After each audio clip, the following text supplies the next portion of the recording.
विद्यार्थ्यांनो सप्रे नमस्कार। आज आहे 19 ऑक्टोबर। आजच्या दिवसापर्यंतच्या महत्त्वपूर्ण चालू घडामोडी आपल्याला बघायच्या आहेत। तसेच व्हिडिओच्या शेवटी मी तुम्हाला एक होमवर्क देणार आहे, त्या प्रश्नाचं उत्तर देखील आपण खाली कमेंट करायचं आहे। व्हिडिओला सुरुवात करूया। सर्वात पहिला प्रश्न आहे 2047 पर्यंत ब्रह्मपुत्रा नदीच्या खोऱ्यातून 76 गिगावॅट जलविद्युत ऊर्जा निर्माण करण्याच्या भारताच्या योजनेसाठी अंदाजे एकूण गुंतवणूक किती आहे? तर ती आहे 6.4 ट्रिलियन इतकी। या योजनेत ईशान्येकडील प्रदेशातील 12 उपखोऱ्यांमधील 208 मोठ्या प्रकल्पांमधून जलविद्युत ऊर्जा वाहून नेण्यासाठी पारेषण पायाभूत सुविधा उभारली जाईल। अरुणाचल प्रदेश एकूण अंदाजित जलविद्युत क्षमतेपैकी 52.2 गिगावॅट योगदान देईल, जे भारताच्या न वापरलेल्या जलविद्युत क्षमतेचा एक मोठा भाग दर्शवते। प्रश्न 2, अपंग व्यक्तींना मदत करण्यासाठी उत्तर प्रदेश सरकार दिव्यांग पुनर्वसन केंद्र कोठे स्थापन करणार आहे? तर हे स्थापन करेल प्रत्येक विभागीय मुख्यालयात। ही अत्याधुनिक केंद्रीय वैद्यकीय, शैक्षणिक, मानसिक आणि व्यावसायिक सहाय्यासह एकात्मिक पुनर्वसन सेवा प्रदान करतील।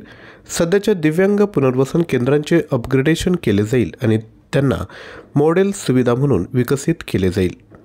प्रश्न 3, भारतातील बांधकाम कामगारांसाठी कार्यबल क्षमता वाढवण्यासाठी कोणत्या 2 संस्थांनी सामंजस्य करार केला? तर तो केला आहे दत्तोपंत ठेंगडी राष्ट्रीय कामगार शिक्षण आणि विकास मंडळ आणि उत्तर प्रदेश इमारत आणि इतर बांधकाम कामगार कल्याण मंडळ ऑप्शन बी। या सामंजस्य करारात बांधकाम कामगारांच्या पूर्व शिक्षणाची ओळख पटविणे, त्यांची रोजगार क्षमता वाढवणे आणि कौशल्याची ओळख पटवणे यावर लक्ष केंद्रित केले जाईल। ही भागीदारी भारताच्या बांधकाम कामगारांच्या कल्याणासाठी दोन्ही मंडळांमधील सामायिक वचनबद्धतेला बळकटी देते। पुढील प्रश्न, आशिया पॅसिफिकमधील नैसर्गिक आपत्तीविरुद्ध समुदायाची लवचिकता मजबूत करण्यासाठी UAEने किती योगदान जाहीर केले आहे? तर ते केलं आहे 10 दशलक्ष अमेरिकन डॉलर। हा उपक्रम एमिरेट्स नेचर, WWF आणि WWF यांच्या सहकार्याने UAE अँड एजन्सीद्वारे सुरू केलेल्या सामुदायिक नैसर्गिक आपत्तींशी लढण्याच्या कार्यक्रमाला पाठिंबा देईल। हा कार्यक्रम समुदायांना नैसर्गिक आपत्तींसाठी तयारी करण्यास आणि त्यांच्याशी जुळवून घेण्यास मदत करण्यासाठी निसर्ग आधारित उपायांवर लक्ष केंद्रित करतो। पुढील प्रश्न, रंगमंडळ रेपर्टरीच्या पुनर्जीवनाला पाठिंबा देण्यासाठी कोणत्या 2 संस्थांनी सामंजस्य करार केला? तर तो केला आहे नॅशनल स्कूल ऑफ ड्रामा आणि भारत भवन। लक्षात घ्या, या सामंजस्य कराराचा उद्देश 2 दशकांहून अधिक काळ निष्क्रिय असलेला रंगमंडळ रेपर्टरी परत आणणे आहे। NSDचे संचालक आणि अभिनेते चित्तरंजन त्रिपाठी यांनी मध्य प्रदेश आणि भारतातील लोकांना दर्जेदार नाट्य सादर करण्यात या भागीदारीचे महत्त्व अधोरेखित केले। पुढील प्रश्न, केंद्रीय कायदा आणि न्याय राज्यमंत्री अर्जुन राम मेघवाल यांच्या हस्ते उद्घाटन झालेल्या लिम्सचे पूर्ण रूप काय आहे? तर ते आहे कायदेशीर माहिती व्यवस्थापन आणि ब्रीफिंग सिस्टीम। सरकारी खटल्यांच्या व्यवस्थापनात पारदर्शकता, जबाबदारी आणि कार्यक्षमता वाढवण्यासाठी लिम्सची रचना केली आहे। लिम्स लाईव्ह केसेस डॅशबोर्ड सर्वोच्च न्यायालय आणि उच्च न्यायालयांसह विविध न्यायालयांमध्ये पुढील 7 दिवसात नियोजित सर्व खटल्यांची माहिती प्रदान करतो। यानंतर पुढील प्रश्न, ऑक्टोबर 2025 मध्ये पंतप्रधान नरेंद्र मोदी आणि मंगोलियाचे अध्यक्ष खुरेलसुख यांच्यातील द्विपक्षीय चर्चेनंतर भारत आणि मंगोलियामध्ये किती सामंजस्य करारांवर स्वाक्षरी करण्यात आली? योग्य उत्तर आहे 10। लक्षात घ्या, या सामंजस्य करारामध्ये मानवतावादी मदत, वारसा पुनर्संचयित करणे, स्थलांतर, भूगर्भशास्त्र, खनिज संसाधने, सहकारी संस्था, डिजिटल उपाय यांसारख्या क्षेत्रांचा समावेश आहे। यावेळी दोन्ही नेत्यांनी भारत मंगोलिया द्विपक्षीय संबंधाच्या 70व्या वर्धापन दिनानिमित्त स्मारक टपाल तिकिटे प्रकाशित केली। पुढील प्रश्न, सुधारित EPFO नियमानुसार कोणत्याही आंशिक पैसे काढण्यासाठी नवीन किमान सेवा आवश्यकता काय आहे? तर ती आहे 12 महिने।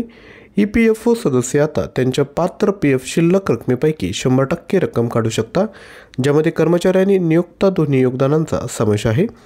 सुधारित नियमांमुळे आंशिक पैसे काढणे 3 मोठ्या श्रेणींमध्ये सोपे होते। आवश्यक गरजा, गृहनिर्माण गरजा आणि विशेष परिस्थिती यांचा यामध्ये समावेश आहे।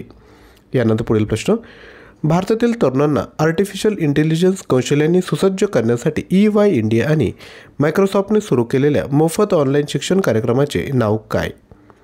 तर ते आहे AI स्किल पासपोर्ट। लक्षात घ्या, भारतातील वाढत्या डिजिटल कौशल्यांमधील तफावत दूर करण्यासाठी हा कार्यक्रम 16 वर्षे आणि त्याहून अधिक वयाच्या व्यक्तींसाठी डिझाईन केला आहे. या स्किल पासपोर्ट सुमारे 10 तासांची व्हिडिओ आधारित शिक्षण, प्रत्यक्ष व्यायाम आणि मूल्यांकन देते. यानंतर पुढील प्रश्न, गॅलेक्स आय द्वारे प्रक्षेपित केलेल्या भारतातील पहिल्या मल्टी सेन्सर अर्थ ऑब्झर्वेशन उपग्रहाचे नाव काय? तर ते आहे मिशन दृष्टी. मिशन दृष्टीमध्ये भारतातील सर्वोच्च रेझोल्यूशन इमेजिंग सेन्सर आहे आणि उपग्रह डिझाईनमधील ही एक तांत्रिक प्रगती आहे.